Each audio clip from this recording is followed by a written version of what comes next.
versículos 13 y 14. Dice: y los egipcios hicieron servir a los hijos de Israel con dureza y amargaron su vida con dura servidumbre en hacer barro y ladrillo y en toda labor del campo y en todo su servicio al cual los obligaban con rigor. Vamos a Éxodo 2, 23 y 24. Aconteció que después de muchos días murió el rey de Egipto y los hijos de Israel gemían. ¿Qué cosa? Gemían a causa de la servidumbre y clamaron, y subió a Dios el clamor de ellos con motivo de su servidumbre, y oyó Dios el gemido de ellos, y se acordó de su pacto con Abraham, Isaac y Jacob. Éxodo 3, 7 al 9. Dijo luego Jehová: bien he visto la aflicción de mi pueblo que está en Egipto, y he oído su clamor a causa de sus exactores, pues he conocido su angustias, y he descendido para librarlos de mano de los egipcios y sacarlos de aquella tierra a una tierra buena y ancha, a tierra que fluye leche y miel, a los lugares del cananeo, del eteo, del amorreo, del fereceo, del heveo, del jebuseo y de todo lo feo. Apréndanse de memoria esos nombres después. El clamor, pues, de los hijos de Israel ha venido delante de mí, y también he visto la opresión con que los egipcios los oprimen. Éxodo 5, 6 al 14. Y mandó Faraón aquel mismo día a los cuadrilleros del pueblo que lo tenían a su cargo y a sus capataces, diciendo: de aquí en adelante no daréis paja al pueblo para hacer ladrillo como hasta ahora.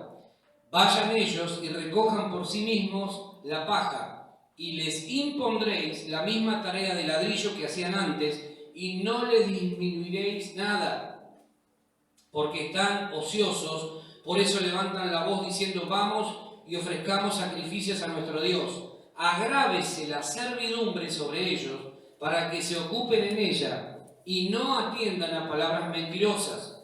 Y saliendo los cuadrilleros del pueblo y sus capataces, hablaron al pueblo diciendo: así ha dicho Faraón: yo no os doy paja. Id vosotros y recoged la paja donde la halléis, pero nada se disminuirá de vuestra tarea. Entonces el pueblo se esparció por toda la tierra de Egipto para recoger el rastrojo en lugar de paja, y los cuadrilleros los apremiaban diciendo: acabad vuestra tarea, la tarea de cada día en su día, como cuando se os daba paja. Y azotaban a los capataces de los hijos de Israel que los cuadrilleros de Faraón habían puesto sobre ellos, diciendo: ¿por qué no habéis cumplido vuestra tarea de ladrillo ni ayer ni hoy como antes? Vayan viendo la condición del pueblo. Éxodo 14, 10 al 12. Vamos a usar la Biblia ahora. Éxodo 14, 10 al 12 dice: y cuando Faraón se hubo acercado, los hijos de Israel alzaron sus ojos, y he aquí que los egipcios venían tras ellos, por lo que los hijos de Israel temieron en gran manera y clamaron a Jehová y dijeron a Moisés: ¿no había sepulcros en Egipto que nos has sacado para que muramos en el desierto? ¿Por qué has hecho así con nosotros, que nos has sacado de Egipto? ¿No es esto lo que hablamos o lo que te hablamos en Egipto, diciendo: déjanos servir a los egipcios? Porque mejor nos fuera servir a los que... Mejor fuera que servir a quién?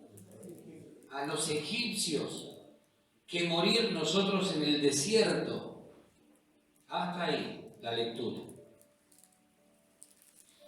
Quiero que pienses, que veas el contexto de toda esta historia. Te leí varios capítulos, varios versículos de Éxodo. Éxodo significa salida, significa liberación. El libro de Éxodo relata la historia de la liberación, la salida de Israel de Egipto. Ustedes saben que Israel en Egipto no estaba de turismo, estaba... ¿Cómo estaba?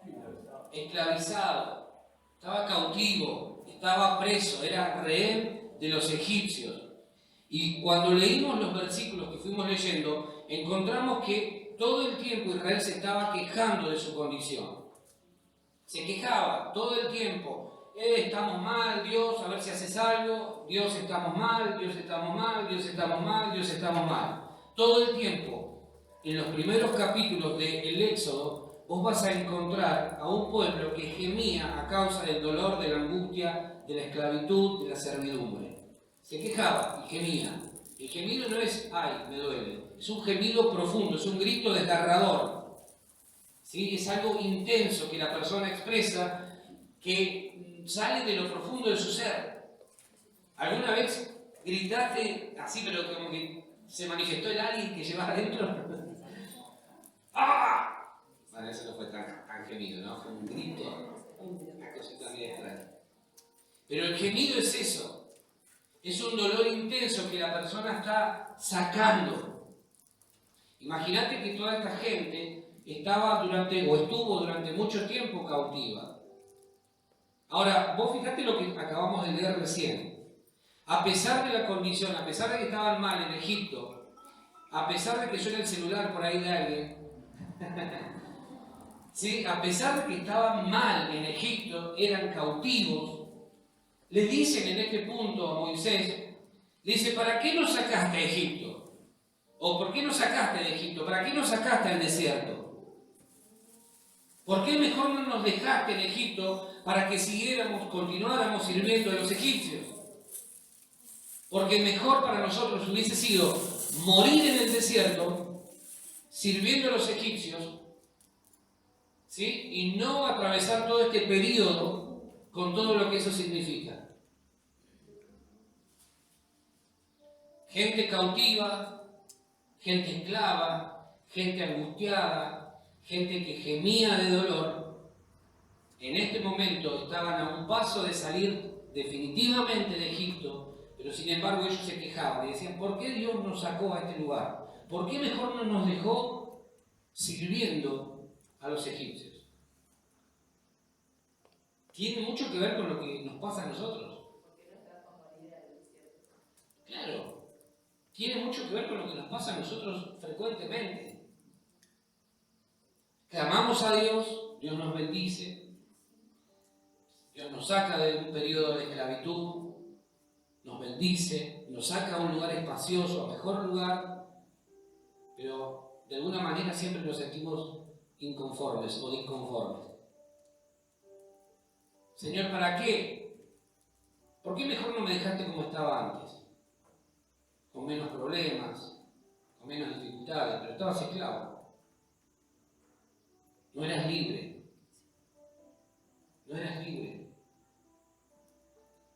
Eso es lo que nos pasa frecuentemente. Dios nos saca de una condición de esclavitud, nos promete mejorar nuestra vida, nos promete bendecirnos en todas las cosas, pero como sentimos que nunca termina ese periodo de proceso en el que Dios nos mete, reclamamos volver a lo que estábamos viviendo antes. Sentimos que el desierto no termina más. Sentimos que el desierto es un lugar interminable, inaguantable y queremos volver a Egipto. Mejor tendría que haberme quedado haciendo lo que estaba haciendo. ¿Por qué? Porque parece que Dios no termina más conmigo. El síndrome de Estocolmo me llamó mucho la atención. Es un término, escuchen, es un término utilizado para describir una experiencia psicológica, paradójica, en la cual se desarrolla un vínculo afectivo entre los rehenes y los captores. Un vínculo afectivo entre los rehenes y los captores. Es una reacción psicológica en la que la víctima de un secuestro o retención en contra de su voluntad desarrolla una relación de complicidad y un fuerte vínculo afectivo con su captor. Esto nace el 23 de agosto de 1973. Un hombre llamado Jan Erik Olsson tomó 4 rehenes del banco de crédito de la ciudad de Estocolmo, en Suecia. Por eso se llama síndrome de Estocolmo, nace ahí. ¿Y qué sucede? 6 días más tarde los liberó ilesos. Aunque este hombre ingresó al banco con una valija, saca una ametralladora y dispara al techo, ahí termina hiriendo a uno de los policías que estaba apostado en ese lugar. Pero ¿qué sucede? Además de eso, ata a los rehenes y luego comienza a enumerar sus exigencias. Escucha esto porque es interesantísimo el concepto. Una suma importante de dinero, la primera exigencia. La segunda, un auto. Y la tercera, la liberación de uno de los delincuentes más famosos y peligrosos de toda Suecia. La policía le cumple el último deseo, o sea, le traen al peligroso delincuente, al más famoso de todo el país. Le trae a este delincuente para que él se haga cargo de todo lo que estaba sucediendo en ese lugar. Imagínate la escena, seguí la película. Una de las personas que estaba ahí era una mujer de 23 años. Rehén de esta situación y de este tipo. Pero esta mujer pronto comienza a considerar al delincuente del que vos y yo diríamos no, mientras más lejos mejor. Ella lo empieza a considerar como un amigo. Ahora, ¿por qué? Años después, en una entrevista que le hacen a esta mujer, lo único que dijo ella fue: me cobijó bajo su manto protector y una y otra vez me repetía: nada malo te va a suceder. Nada malo te va a suceder. Nada malo te va a suceder. Yo por fin, dice esta mujer, sentía que a alguien realmente le importaba. No siento mal por lo que sentí. Hice lo que pude para sobrevivir. Estaba rehén, su vida corría peligro, pero ella se sentía tranquila, le brindaba cierta paz estar bajo ese peligroso delincuente, la cobertura de ese delincuente. Finalmente, la estadía en ese sitio fue afectando la conducta de esta mujer al punto tal de convencer a los rehenes. Ella, vos fijate cómo puede trabajar la mente de una persona. Esta mujer, rehén de este peligroso delincuente, empieza a trabajar a favor del delincuente y le dice a la gente, frente a las amenazas de estos delincuentes, les dice: no opongan resistencia. A uno de ellos, amenazado por estos delincuentes, la mujer le dijo: no opongas resistencia frente a la amenaza de este tipo. El tipo le estaba diciendo: si vos haces algo, te voy a disparar en la pierna. Y la mujer le decía: no opongas resistencia, es solo la pierna, no te preocupes, es solo la pierna. Fíjate vos. Finalmente, al 6º día, todo termina. Los 2 delincuentes quedan nuevamente detenidos y son nuevamente condenados, pero lo más llamativo de todo fue la declaración final de esta mujer, que fue también rehén de estos captores. Ella dijo, en referencia al más peligroso de los delincuentes, con quien había comenzado a tener sentimientos de afecto: confío plenamente en él, dijo ella. Viajaría por todo el mundo con él. Luego de esto, la mujer continuó intercambiando cartas con este peligroso delincuente. En febrero del año 74, la hija de un importante magnate fue secuestrada por el ejército simbionés de liberación. Sin embargo, 2 meses después de su liberación, escucha esto, se unió a sus captores y los ayudó a realizar un robo a un banco. Otro caso. Este síndrome del que estamos hablando fue descrito en el año 79 en los Estados Unidos por un especialista que lo usó para analizar y verificar las secuelas psicológicas que se daban en las mujeres víctimas de violencia de género. ¿Qué descubrió este hombre? Entre otras cosas, que las mujeres que sufrían o padecían este tipo de violencias desarrollaban un sentimiento fuerte de afecto y comprensión hacia su maltratador. Síndrome de Estocolmo. En el año 2006, Natalia Kampusch, austríaca, secuestrada y violada durante 8 años, logra fugarse de la casa donde estaba retenida por su captor. Lloró al saber que su secuestrador murió y por ello tuvo relaciones muy difíciles con sus padres. Se sentía incomprendida. Nadie me entiende mejor que esta persona, aunque me está haciendo daño, aunque me está lastimando, aunque me está maltratando, yo siento que a él por lo menos le importo. Es el común denominador de este síndrome.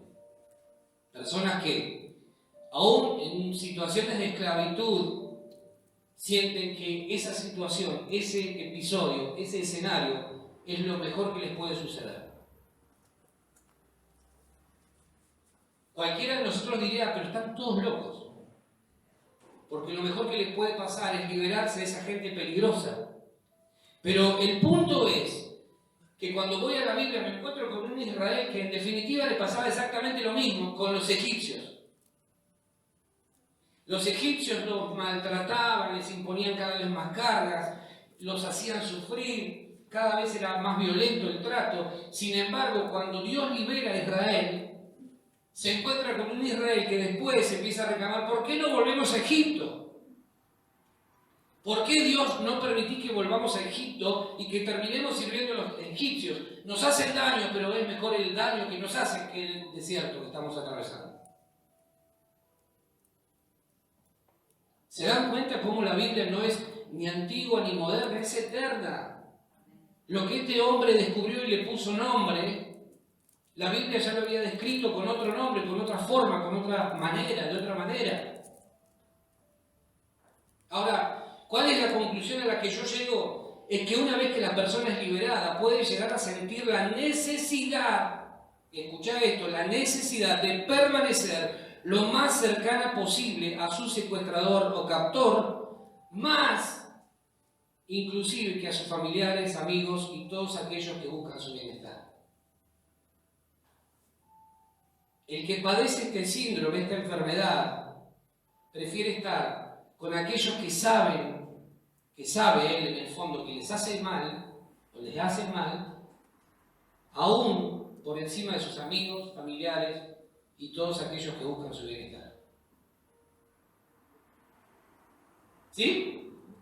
¿Estoy siendo claro? Fíjate cómo opera este síndrome. Yo encuentro en la Biblia un Israel que nunca entendió el plan de Dios. El plan original de Dios nunca lo entendió. Siempre vivió disconforme. Siempre es como que le estaba faltando algo. Dios los liberaba, los bendecía, tenían un montón de promesas sobre sus vidas, pero nunca estaban satisfechos. Siempre iban en búsqueda de algo mayor, de algo más. Mayor según sus criterios. Y cada vez que buscaban algo lejos de Dios, volvían a caer en esclavitud. Cada vez que se olvidaban de cuál era la intención original de Dios, caían en esclavitud. Nuevamente, una y otra vez. Primero fueron los egipcios, después vino Babilonia, después vino el imperio persa. Todo el tiempo fue Israel cayendo en cautividad, en esclavitud, por no entender que lo único que ellos necesitaban era seguir el plan de Dios para sus vidas. Ahora, esto que le pasa a esta gente es lo mismo que nos pasa muchas veces a nosotros. Es lo mismo. ¿Por qué? Porque nosotros decimos, ¡qué loco! ¡Qué gente que está mal de la cabeza! Sí, claro. Pero es muchas veces lo que nos sucede a nosotros en el plano espiritual. Dios nos saca de una situación de esclavitud, nos empieza a bendecir, pero automáticamente, cuando Dios nos empieza a bendecir, nosotros reclamamos y pensamos que mejor era la vida que teníamos antes que ahora que estamos siendo bendecidos y tratados por Dios. Te lo pongo de otra manera. Clamamos a Dios cuando estamos mal por una situación X. Dios viene porque Dios escucha el clamor, dice Dios escuchó el gemido de esta gente. Dios nunca pasa una oración nuestra desapercibida a los oídos de Dios. Dios no es sordo. Dios no deja de escuchar nuestras oraciones. Cada vez que oramos, el oído de Dios está ahí atento. Ahora, clamamos a Dios: Dios, sacame de esta situación, liberame de este problema, sacame de este conflicto que estoy atravesando. Dios interviene, nos saca, abre la puerta para que salgamos, pero automáticamente, como no queremos someter nuestra vida al plan de Dios, volvemos a caer en la situación de cautividad. ¿Por qué razón? Porque no queremos seguir el plan de Dios. Dios nos liberó, nos bendijo, sentimos que el desierto se hace interminable, entonces de alguna manera reclamamos o nos quejamos por lo que estamos atravesando en el presente y volvemos a esa situación inicial. La vida de Israel fue así. La vida del pueblo de Dios fue así. Todo el tiempo una especie de ciclotimia. Estaban un día bien, un día mal, un día bien, un día mal. Todo el tiempo vivieron así. Nunca conformes, siempre desagradecidos, siempre reclamando, siempre quejándose. Dios, sacame de este problema. Y Dios interviene, pero tan pronto como Dios los liberaba, volvían a caer en esclavitud. Es lo que nos pasa. Dios, líbrame de estas deudas. Dios nos libra de las deudas. Queremos ser bendecidos, queremos prosperar, queremos progresar, pero ni bien Dios nos mete en ese periodo donde Él va a decidir cómo van a ser las cosas, sentimos que el desierto es largo. Y automáticamente, por eso te hablé de una necesidad, la persona que es atacada o atrapada por este síndrome o síndrome, como quiera llamarle, lo que hace o lo que siente es que es su necesidad permanecer al lado de aquello que le hace mal. Siente que es una necesidad, necesito estar al lado de este o de esta persona o con este hábito o con esta conducta. Me hace mal, pero por lo menos salgo adelante. Es como el que fuma. El que fuma lee abajo o al costado: fumar es perjudicial para la salud. Pero siente la necesidad de permanecer atado a ese hábito, a ese vicio. Es consciente, me hace mal. No es bueno para la salud, es perjudicial para la salud, te lo está diciendo el contenido, el envoltorio. Sin embargo, muchas veces no se puede lidiar con ese cosito chiquitito. ¿Sí? Reclamamos que Dios nos libere de ciertas cosas que están mal en nuestra vida, que nos hacen mal, que las reconocemos como malas, pero tan pronto como Dios nos libera, volvemos a caer nuevamente en esclavitud. Dios, quiero que soluciones este problema, por favor ayúdame. Señor, ayúdame, intervení en esto, te lo suplico, te lo ruego, te clamo. Y Dios interviene milagrosamente, pero tan pronto como Dios nos libera de eso, por no someternos al plan de Dios, a la soberanía de Dios, a la voluntad de Dios, volvemos a caer nuevamente en esclavitud. Israel es el mejor ejemplo. Dios interviene milagrosamente. Ellos se quejaban, estaban mal, estaban angustiados, estaban tristes, estaban desanimados, les imponían cada vez cargas mayores. Claman a Dios, claman a Dios, claman a Dios. Dios interviene, les levanta un libertador, pero tan pronto como salen y atraviesan el desierto, empiezan a quejarse. ¿Por qué mejor no volvemos a Egipto? ¿Por qué mejor, Dios, no nos dejas que permanezcamos sirviendo a los egipcios? Pero no estabas mal allá. No es que estabas angustiado, no es que estabas triste, no es que estabas desanimado, no es que la pasabas mal. ¿Por qué cuernos ahora estás reclamando volver al lugar que te hacía mal? ¿Por qué reclamás, por qué deseas volver a ese lugar donde la pasabas tan mal? Donde estabas esclavizado, oprimido, angustiado. ¿No se parece mucho a nosotros de Israel? Es el mejor cuadro, es la mejor descripción de lo que nos sucede a nosotros. Dios nos libera de situaciones, de hábitos, de conducta, de un montón de cosas que son nocivas para nuestra vida, pero tan pronto como Dios nos libra, estamos viendo la forma de permanecer de alguna manera vinculado a eso que nos hace daño. Por no querer someter nuestra vida a la voluntad de Dios. Cuando entramos al desierto, nosotros entramos a los desiertos de la vida teniendo a Dios. Pero cuando salimos del desierto, es Dios el que nos tiene a nosotros.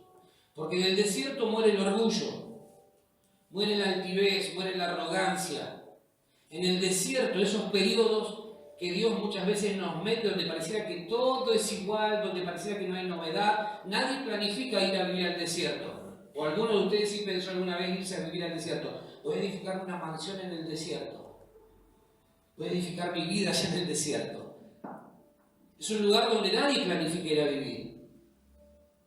Ahora esta gente, atravesando el desierto, empezó a quejarse. Porque no estaban dispuestos a someter su vida al trato de Dios. Es largo el desierto. Y sí, ¿sabes qué? A veces Dios estira los desiertos de nuestra vida para que aprendamos a confiar y a depender de Él. Para que le des valor a lo que alguna vez tuviste y que perdiste. Dios no forma gente caprichosa.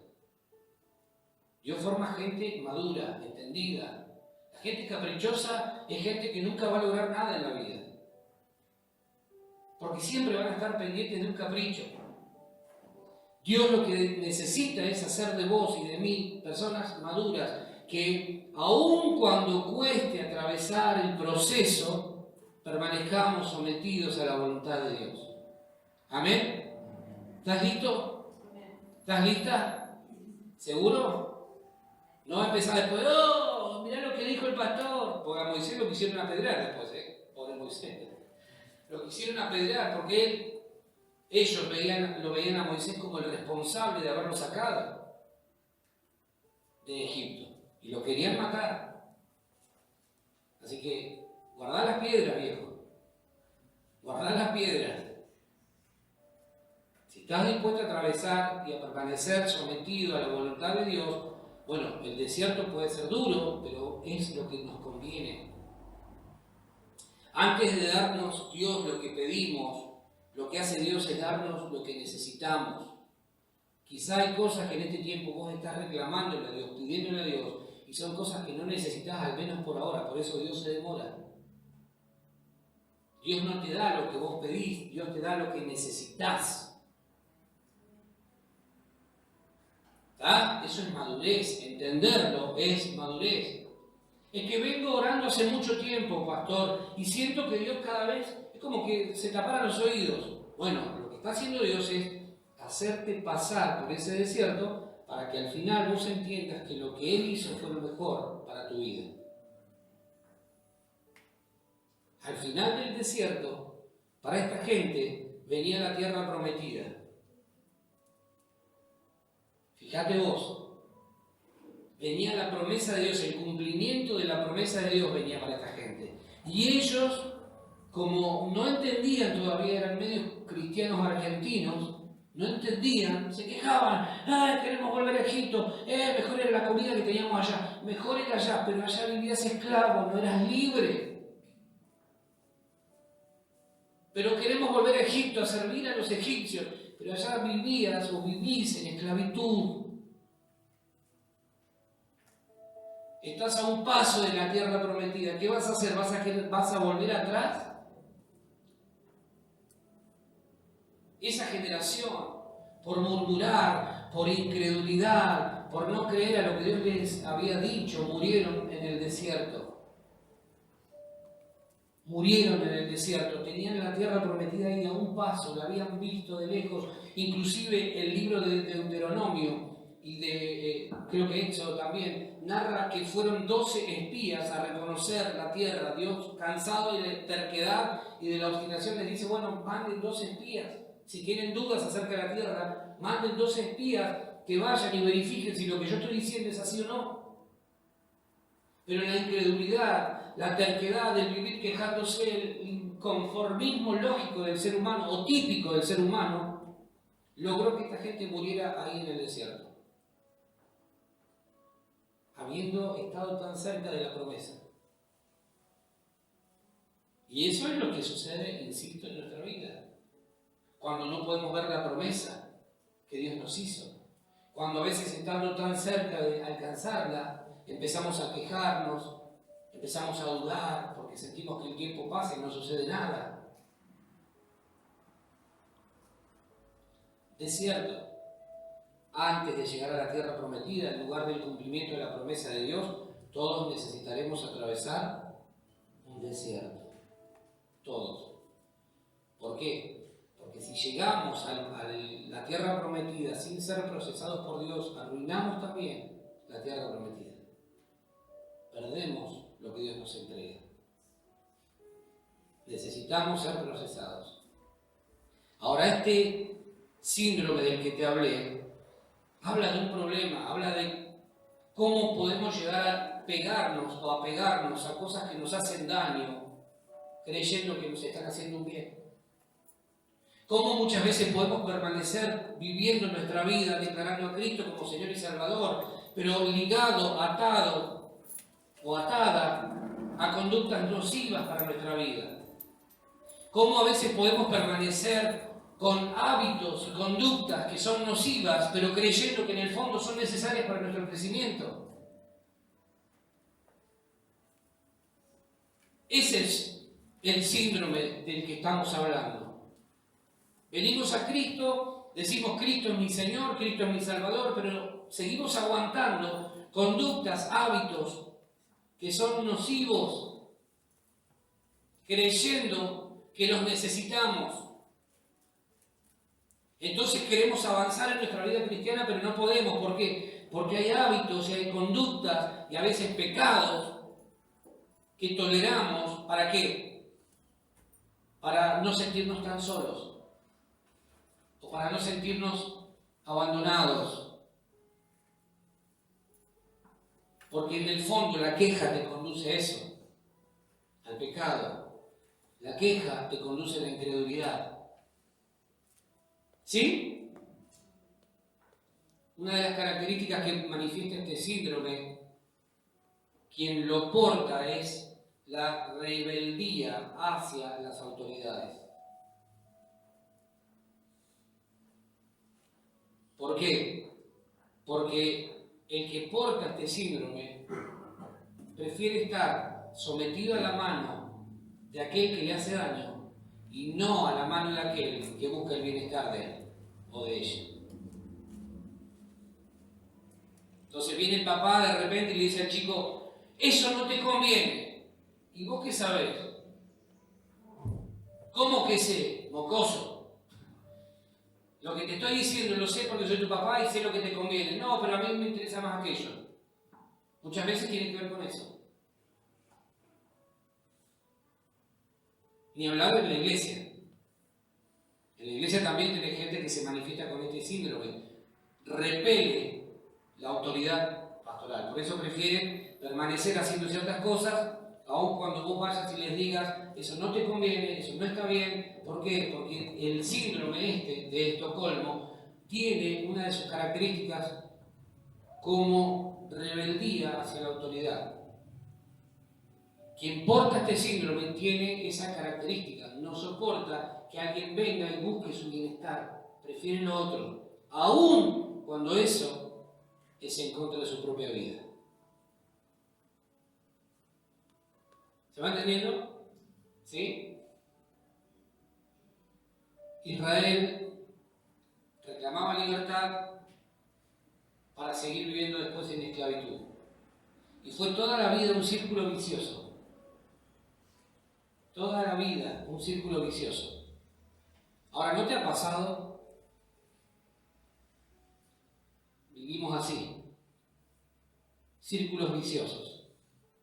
Dios nos saca del estado, avanzamos un poquito y volvemos para atrás. Y vamos la vida pasando los años y el tiempo de esta manera, en un círculo vicioso. Reclamamos que Dios nos libere, avanzamos un poquito, como sentimos que Dios se olvidó de nosotros, reclamamos, nos quejamos y decimos, bueno, Dios se olvidó, mejor hubiera sido que yo me permanezca o me quede en ese estado, en esa condición. Esclavitud. Pero estás mal, estás triste, estás angustiado, estás oprimido, no ves frutos, no avanzás, no podés cumplir tus metas, no podés cumplir tus sueños, no podés avanzar en tus proyectos personales. ¿Por qué? Porque todo el tiempo estás viviendo bajo la influencia de este síndrome. Reclamo libertad, pero quiero en el fondo permanecer siendo esclavo. ¿Por qué? Porque no quiero sacar de mi mente y de mi corazón y de mi vida aquello que es nocivo, aquello que me hace mal, ese hábito, esa conducta, ese pensamiento, ese pecado que en el fondo me hace mal, quiero mantenerlo conmigo. No tengo la capacidad o no estoy dispuesto a renunciar a todo eso que me hace mal. Por eso ves cristianos que son inconstantes. Y sobre todo cuando vos le señalás y le decís eso está mal, eso no es de Dios, esto te va a condenar, te va a lastimar, te va a hacer daño. Cuando vos se los decís, ¿usted quién es para decírmelo? Ah, pensé que era alguien para vos. No quieren, reclaman libertad, pero quieren seguir viviendo bajo la influencia de eso que los esclaviza. Reclaman bendición, pero quieren seguir viviendo bajo la influencia de eso que los ata. Fue lo que le pasó a este pueblo. Ellos reclamaban, levantaban su voz, todo el tiempo estaban ahí, Señor, intercede, libranos, la pasamos mal, estamos sufriendo. Dios levanta un hombre para sacarlos de la esclavitud y llevarlos al lugar donde Dios había de depositarlos para la plenitud de sus vidas, pero a mitad de camino empiezan a levantar la voz y a quejarse. Queremos volver a Egipto. Queremos seguir viviendo como estábamos, pero ¿no reclamabas un libertador? ¿No pedías por libertad? ¿No le pedías a Dios que te libere de eso? ¿No puedes aguantar un tiempo más hasta que la promesa se cumpla? No, quiero volver a Egipto. Quiero volver a estar endeudado. Quiero volver a vivir mal en mi familia. Quiero volver a vivir triste, angustiado. Pero si ya sabes cuáles son las consecuencias de vivir así. Fue lo que hizo Israel. Israel reclamaba todo el tiempo volver a Egipto. Era maltratado, era violentado, era esclavo. Se encuentra ahora con la posibilidad de ser libre y de disfrutar de todos los planes que Dios había diseñado alrededor de su vida. Vos imaginate, Dios elige a Israel y dice, en ti, a través tuyo, yo voy a bendecir todas las naciones de la tierra. El pueblo especial de Dios. Bendeciré a los que te bendigan y maldeciré a los que te maldigan. Dios tiene su mirada puesta sobre Israel, pero ellos no entendían. No entendían. Dios tiene su mirada puesta sobre cada uno de nosotros, sobre tu vida y la mía, pero a veces no entendemos y reclamamos volver el tiempo atrás. Queremos volver a esa condición que nos hacía mal. Todo el tiempo queremos volver a Egipto. Todo el tiempo vos y yo reclamamos, nos quejamos y anhelamos volver el tiempo a ese tiempo en el que vivíamos mal. Hasta el momento en que Dios interviene y te dice, bueno, o la cortás o la cortás. O rompés definitivamente con eso que te ata y caminás en la libertad que yo te quiero dar, o vas a vivir toda la vida en ese círculo vicioso en el que nunca vas a encontrar nada novedoso. Nada. Nada. Nada. Anotate este principio por ahí si querés. Dios no te concede la libertad sin antes hacerte consciente de tu responsabilidad hacia ella. Dios no te da la libertad, no te concede la libertad sin antes hacerte consciente de lo que significa ser libre. Ser libre no es hacer lo que quiero. Ser libre es hacer lo que debo. A veces decimos, bueno, pero yo quiero ser libre para hacer lo que se me antoja. Eso no es libertad, eso es libertinaje. Ser libre, verdaderamente libre, es hacer lo que debo hacer. ¿Amén? Eso es ser responsable de nuestra libertad. Vivimos en una sociedad que la libertad la confunde con libertinaje.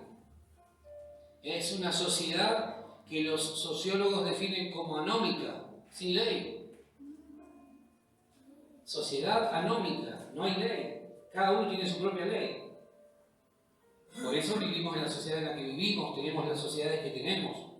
Porque si cada uno inventa su propia ley, imagínate.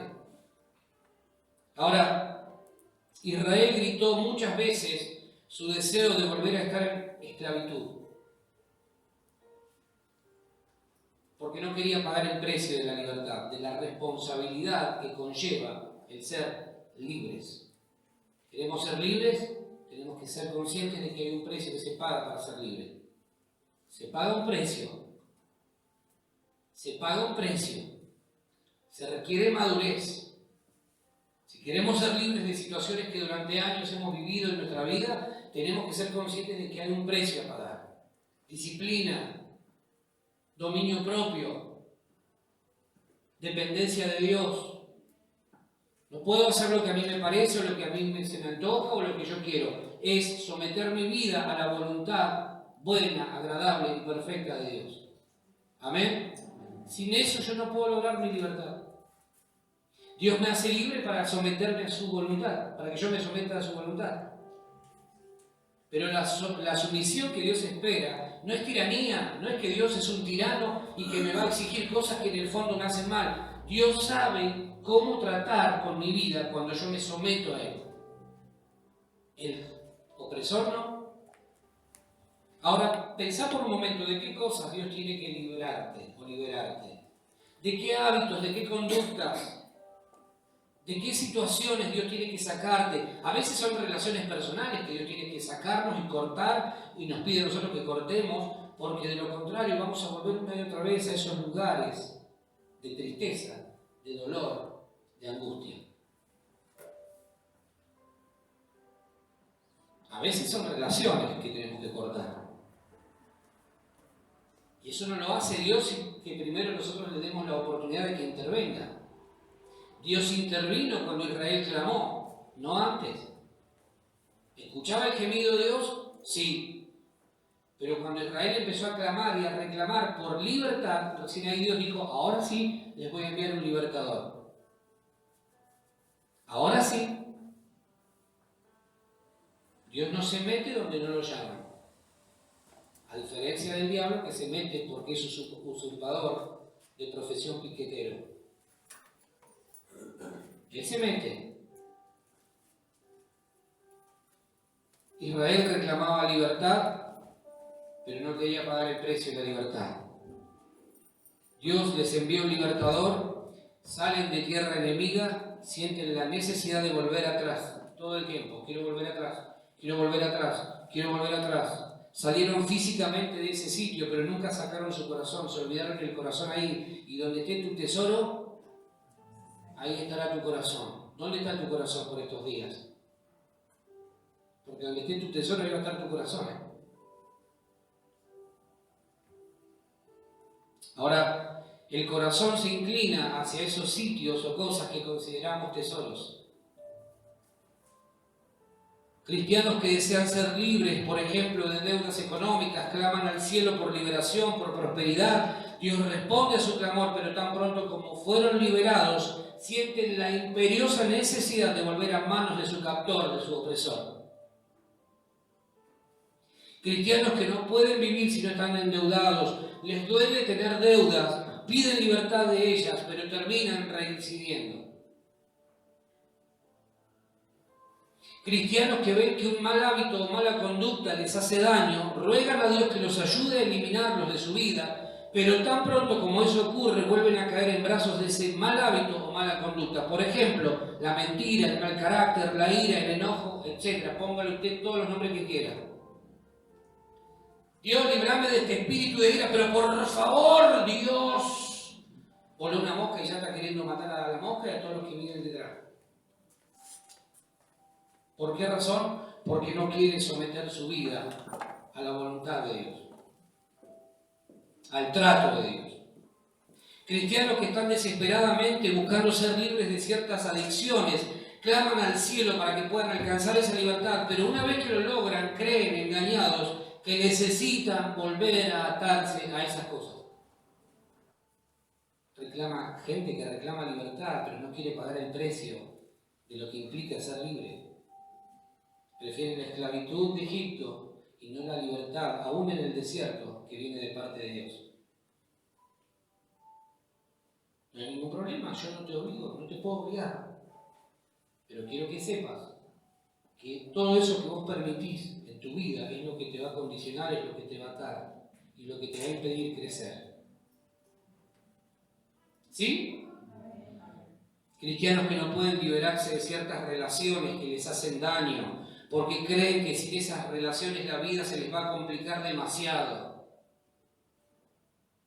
Entonces no cortan relaciones dañinas y caen en esa dependencia emocional de quien en definitiva solo les produce mal. No lo puedo dejar, no puedo cortar con esto. ¿Por qué? Porque en el fondo ellos creen que sin esa persona no van a poder vivir. Y se mantienen atados durante largo periodo de tiempo a relaciones nocivas. No todas las relaciones que vos toleres en tu vida te van a acercar a Dios. Algunas te van a alejar. Tenemos que ser sabios también en ver qué relaciones permitimos en nuestra vida. El síndrome de Estocolmo tiene que ver con la dependencia emocional y espiritual que se genera en el individuo, haciéndole creer a éste la aparente necesidad que tiene de esas cosas o personas, aun cuando esas atenten contra su propia libertad y vida.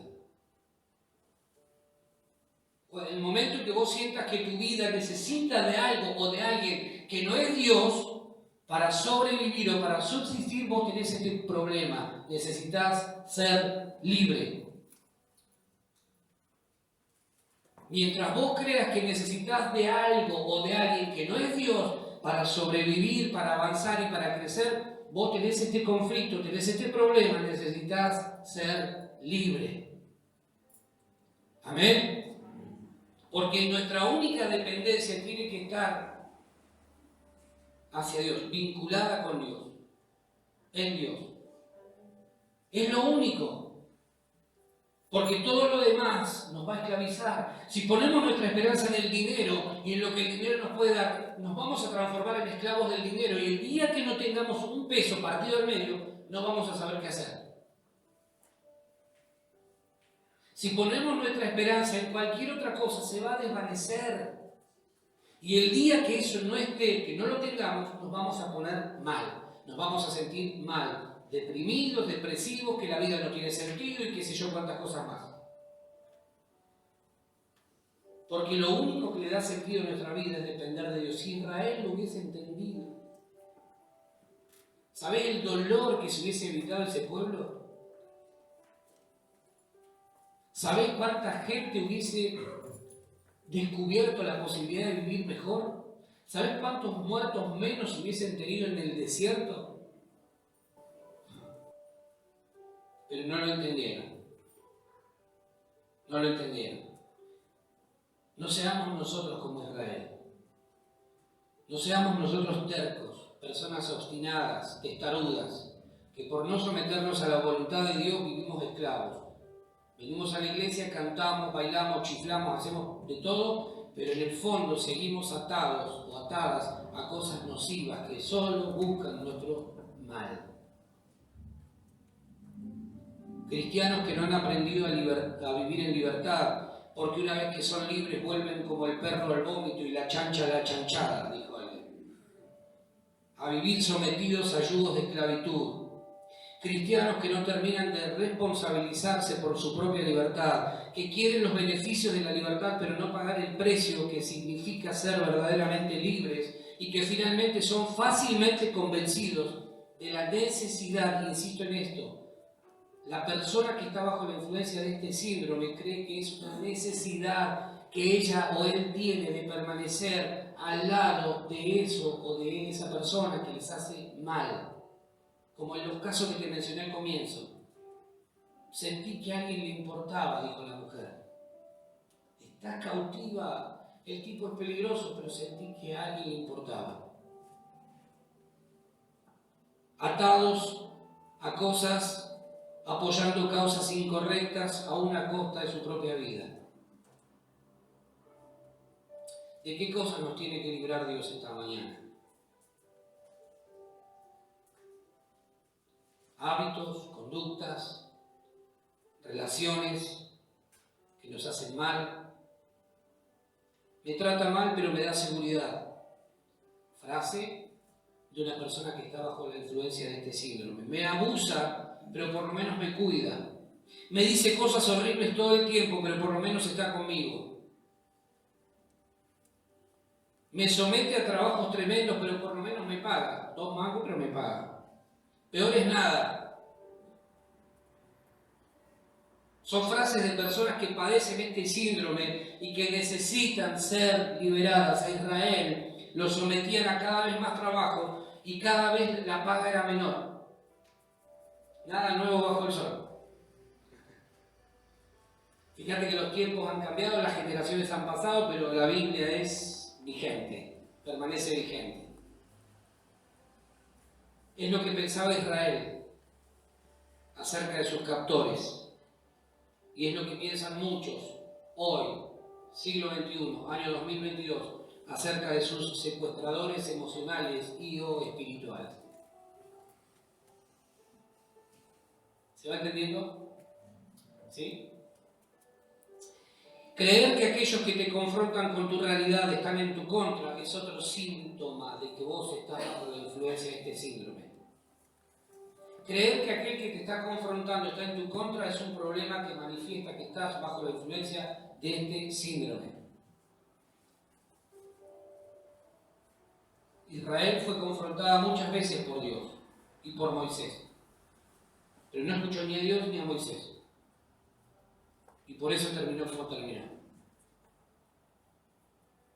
Cuando alguien te confronta, vos vas a escuchar una respuesta de esa persona. El día que vos escuches, ustedes no entienden nada, no me comprenden, ¿quién sos vos para decirme lo que tengo que hacer? Entre otras tantas frases que podríamos citar, lo que te está manifestando esa persona es que está en contra de aquel que lo único que está buscando es el bienestar de su vida.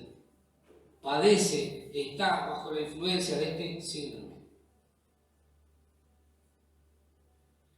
Otra característica es que vive justificando las conductas de quien le hace daño, empatizando con él o ella por su pasado traumático. ¿Alguna vez escuchaste decir, bueno, lo que pasa es que él también tuvo un pasado difícil? Eso es empatía con la persona que te está haciendo daño. Entonces vos lo que haces es justificar el porqué de su accionar. Es estar bajo la influencia de este síndrome. Porque todos podemos tener una historia difícil, pero eso no justifica mi inconducta o mi destrato hacia el otro. No lo justifica. ¿Se entiende eso? No podemos soportar que porque alguien tuvo un pasado difícil nos maltrate. Eso no viene de parte de Dios. Eso no viene de parte del corazón de Dios. Tenemos que estar atentos a ese tipo de cosas. Eso no viene del corazón de Dios y no lo podemos tolerar ni acá ni en ningún lado. Es que el hermano es así. No, no es así, no me importa. Tiene que saber que esa conducta es nociva, no solamente para su propia vida, sino para todo el resto. Tiene que cambiar. Tiene que cambiar. Porque no podemos pasarnos justificando el pasado difícil de otro para argumentar el por qué él nos trata como nos trata. Eso es error, eso está mal, acá y donde vos quieras. Eso está mal. Me falta el respeto todo el tiempo, pero yo sé que va a cambiar, intentando justificar al violento o al que nos maltrata. Él o ella creen equivocadamente que el otro va a cambiar, mientras tanto aguanta. Aguanta, hasta que un día explota, y explota mal. Eso es estar bajo esta influencia. No podemos tolerar de parte de nadie el destrato o el maltrato. Y acá, mucho menos. Acá, mucho menos. Acá tiene que ser diferente la cosa. ¿Amén? Tiene que ser diferente. Tiene que ser diferente. Lo que pasa es que él o ella tuvo una infancia difícil, por eso es así. Yo lo entiendo. Para esto le rompió la cara 800 veces. Eso es lo que pasa muchas veces en las relaciones violentas. Nosotros hemos dicho muchas veces, y me hago cargo delante de Dios, que cuando hemos visto casos de violencia, yo no voy a ir a orar vamos a orar para que el Señor restaure, pues se mata, alguno de los dos muere. Y una vez un tipo sentado acá en una iglesia, sin vergüenza, vos lo veías, hasta que un día le dejó el ojo así a la mujer. La bajó de un primer piso, por las escaleras, la arrastró por la calle, por todo el lugar el espacio donde vivían. Y si la mujer no se escapa, la mata. Tuvo 2 segundos de lucidez la chica para escaparse, abrir la puerta y salir. ¿Qué vas a decir? ¿Vamos a orar? Vamos a orar para que cambie. Primero, vuelvan a hacer. Porque si no cambia, si no vuelven a hacer, si no se entrega a Cristo y se arrepiente de su pecado, yo ni loco aconsejo que vuelva a esa chica. Por más que esté casado legalmente, por más todo lo que vos quieras. Pero yo no voy a ser cómplice de ese tipo de cosas. Las cosas las tengo que llamar por su nombre. Pero ¿qué pasa? A veces vivimos justificando. Mirá lo que me dijo. Bueno, él es así. No lo toleres, porque donde vos toleraste una, tenés que bancarte 20.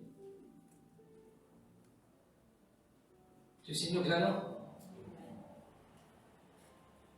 No toleres.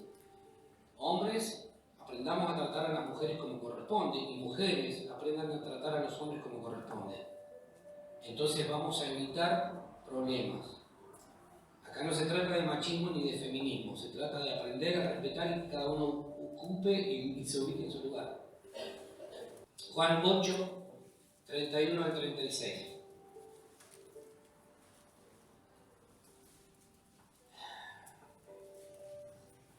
Dijo entonces Jesús a los judíos que habían creído en él: si vosotros permaneciereis en mi palabra, seréis verdaderamente mis discípulos, y conoceréis la verdad.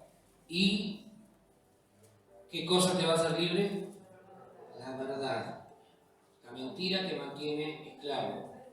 La verdad os hará libres, dijo Jesús. Le respondieron: el linaje de Abraham somos y jamás hemos sido esclavos de nadie. ¿Cómo dices tú, seréis libres? Jesús les respondió: de cierto os digo que todo aquel que hace pecado, esclavo es del pecado. Y el esclavo no queda en la casa para siempre, el Hijo sí queda para siempre.